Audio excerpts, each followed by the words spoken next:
What's happening, everybody? We welcome you back to another episode of San Diego Prep Insider. And whew, Bodie De Silva, Christian Petters. That's who's here. Tommy is so emotionally drained still from the Lincoln Granite game that he can't be here in person because that game, whew, I can't even imagine what that game must have been like to like a parent or a fan or somebody that actually like was vested in either direction. I know Bodie was seeing all the metrics online and he knows y'all care. He knows a lot of you care about that game. A lot of you care about that game. Bodie, I thank you. mean, that was nerve wracking, but what a fun one. Let me just hit you with this because I don't want to go back and break down all the different championship games, but can we just like scale of 1 to 10 this opening weekend of the 5 AA and open was like a 9.9. Like this is one of the best Oh championship yeah. of all time, right? Yeah, no, absolutely. I mean, you get a one seed in a bunch of them, you get some upsets, you get games down at the last second like that. What more can you ask for in that situation? And a pretty decent turnout too at the fight. Yeah, very good. Let's talk about the 4 remaining games. It's going to be played Friday and Saturday, all at Southwestern College. If I'm correct, it's like a 3 and a 7 or 3:37 or something. 2 and 7. 2 and 7. Yeah. 2 p.m., 7 p.m., making a double feature Friday and Saturday. Come out and join us. Let's start. Last time, Bodie, when we did this, I threw you off by saying we'll start with 1, and then I went chronologically. Let's just start numerically. Let's go 4-1. Okay. Let's give the people the breakdown that they need on the championship games. Division 4 is a rematch from earlier this year with Mount Miguel and Chula Vista squaring off. The previous version of this, decidedly a Mount Miguel victory by a large margin. I think you can try and do the football thing of like, maybe Chula was holding back on them. It was a lot of weeks ago. This could be a different, like, there's different arguments you can sort of make, but this also wasn't a 3-point game the first time through. So I'm curious your thoughts if you think that Chula has found a way to close that gap, or if Mount Miguel is 4 quarters away from sealing the deal as champions. Yeah, I think sometimes you just have to be like pretty honest in terms of this is the biggest favorite among all 4 games. I mean, Mount Miguel has been a monster in their division, on their schedule all year. They had the one setback. Since then, they've been rolling. I believe since they haven't scored under 37 points, just once all season. They're looking for their first title though since 1960, so it's been quite a long time. But another one of 3 first-year head coaches that will be playing in games this week with Verlaine down there at Mount Miguel. And offensively they move the ball. They showed that against Chula Vista the first time. And I think from Chula Vista's side, they're coming off a game. I know it was muddy and terrible weather and field conditions down there, but it was 11-8 against Westview in the last round. So they got to find a way to keep that. I think their defense will be solid. That doesn't mean that I'm saying that they're going to hold Mount Miguel to 10 points, but they've just got to find a way to move that ball, to not have 3 and outs, because if you do that, you're giving too many chances to a Mount Miguel offense that 420 yards a game this year. They can score on anyone. So it certainly feels like if Chula blinks, they're going to miss it.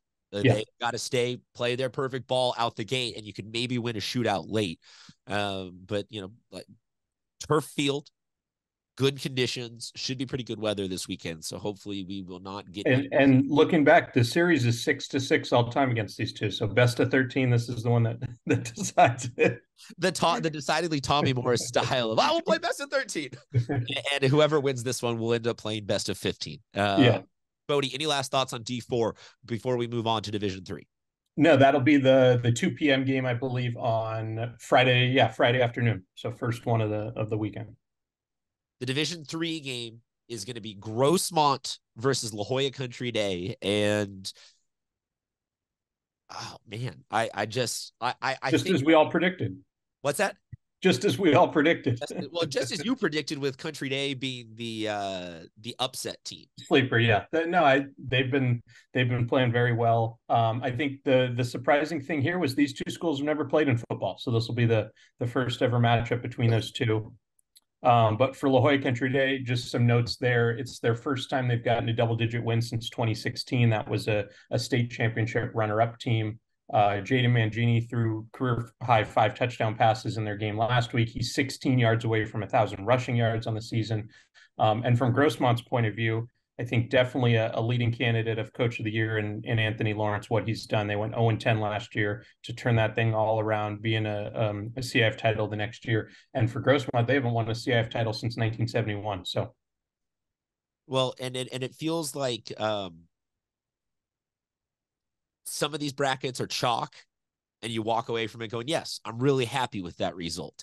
This one, not chalk at all. The furthest thing chalk. And the upsets and the permutations here, yet you still wind up really happy because, like you said, it's been a minute since we've seen both of these teams excelling at this tip-top level. Grossmont has some of the best wide receivers in the state. Country Day has a dual threat quarterback, similar to the last time that they wound up doing one of these deep runs. I think it's really interesting, though, the size difference in these schools also, because when you get into D2 through 4, you sometimes get these things where it's like Bishops versus RB. And the down here, up here is not the quality. It's just the size difference. And Country Day, Grossmont, I don't know off the top of my head the enrollments of either of those, but I would assume that this has to be one of the largest gaps this year of any of the championships in terms of total enrollment from one school. And I will have that here very quickly, but yes, I agree. So, so Grossmont, I believe, is about 2,100, and La Jolla Country Day is at 480. So you're very much correct that it is a huge gap for two teams that seem to be very evenly matched in the same division. Okay, so that's what I'm saying is that you wind up somewhere like on the very, very far end of it. You could say that, like, oh, look at Mater Dei Catholic. They've proved that you can be a small institute. Like, that's not the system that we're talking about. We're talking about the math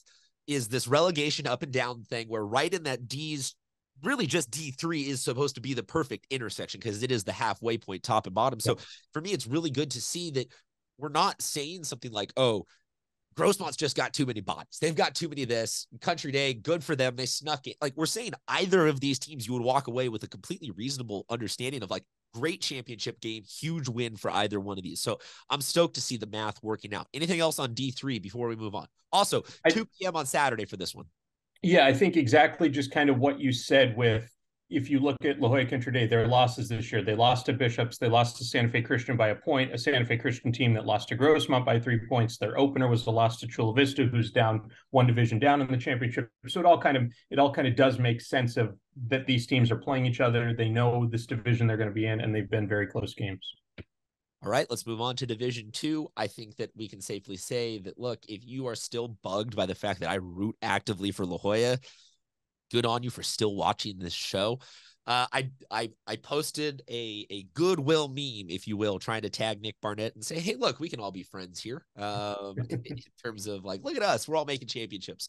I squarely 110% am rooting for La Jolla, though, because it's my show. I'm a La Jolla alum. I blood, sweat, and tears for that program, yada, yada, yada.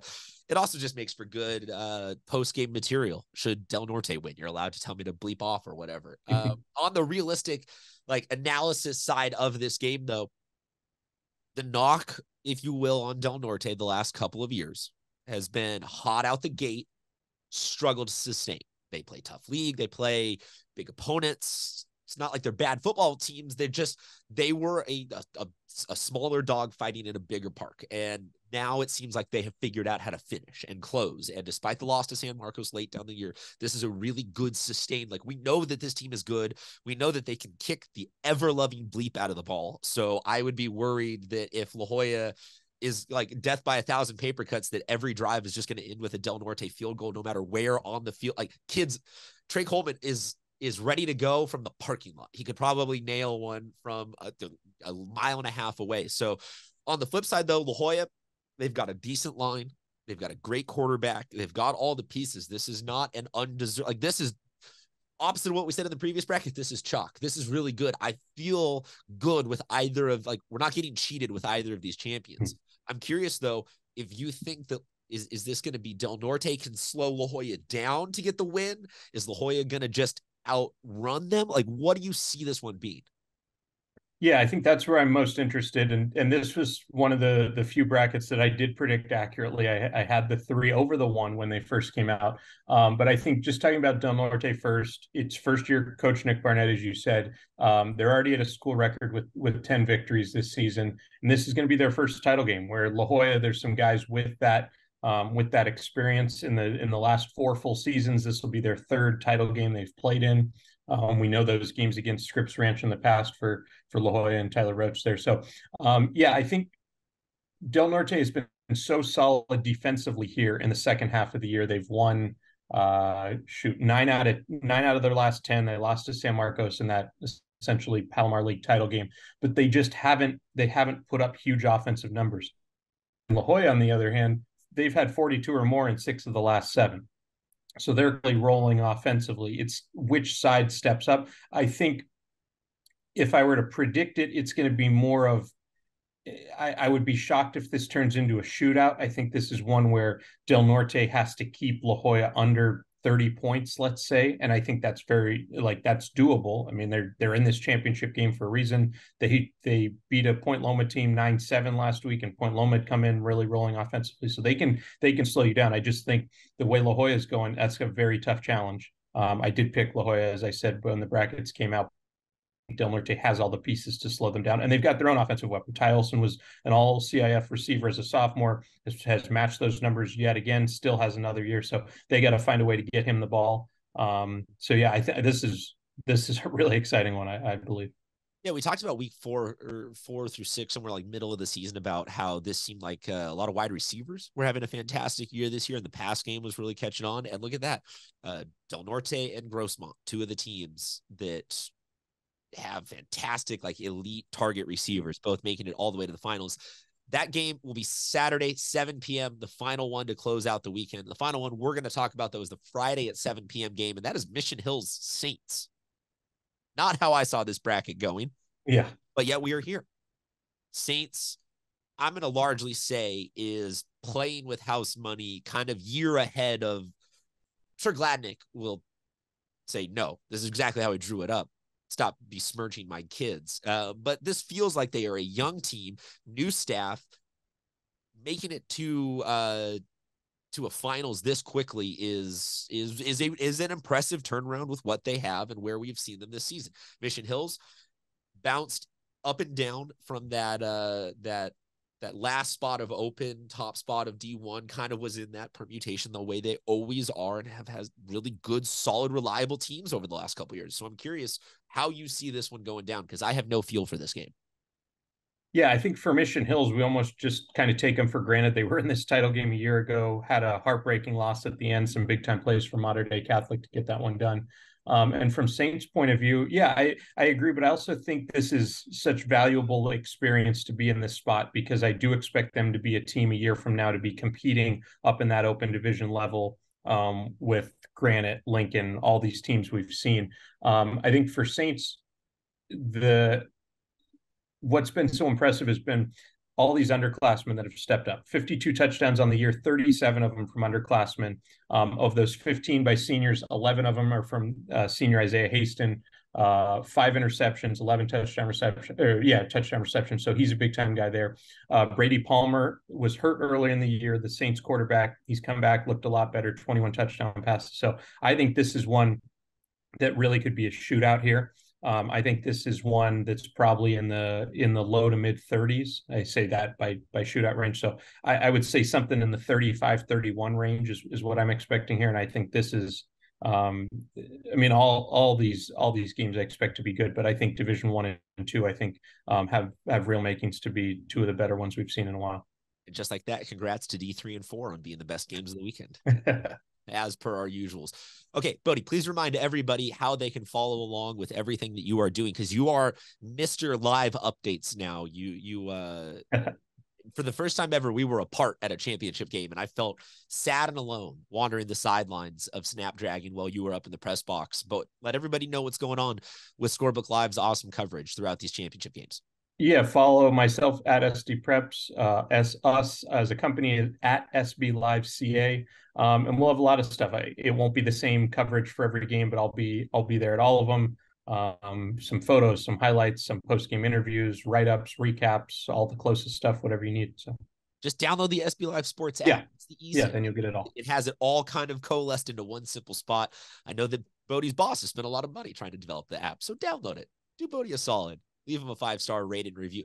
If you review it saying we downloaded this app because of Bodie Da Silva, I don't know what will get you a Scorebook Live shirt. How about that? Yeah, we can make that happen. I don't know if I have the authority, but if I need to, I will buy a Scorebook shirt and I will mail it to you if somebody actually does follow through with writing that as a comment in the app's description. Bodie, thank you very much for joining us tonight and all season long. Happy Thanksgiving. Before we let you go, what's the favorite side dish?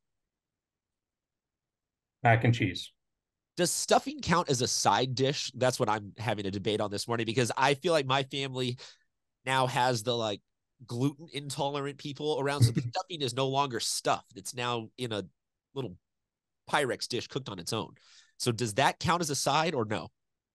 I guess I'd put it aside. It's never been a favorite of mine. So it's one where it's like, give me more turkey, give me more mac and cheese, give me more dessert. I don't need all the extra stuff that'll fill me. Fair enough. Empty calories. That's all I'm looking for. Exactly. Is any more reason pie to take a nap? I'll take all the pie afterwards. But seriously, thank you. Thank everybody for tuning in. Thank you guys for all of your super reliably positive messages after your team wins a championship that we just seriously wholeheartedly embrace. It always just warms my heart to receive those extensive DMs that you guys take the time to write. You're all the nicest. We love you guys. Talk to you next week.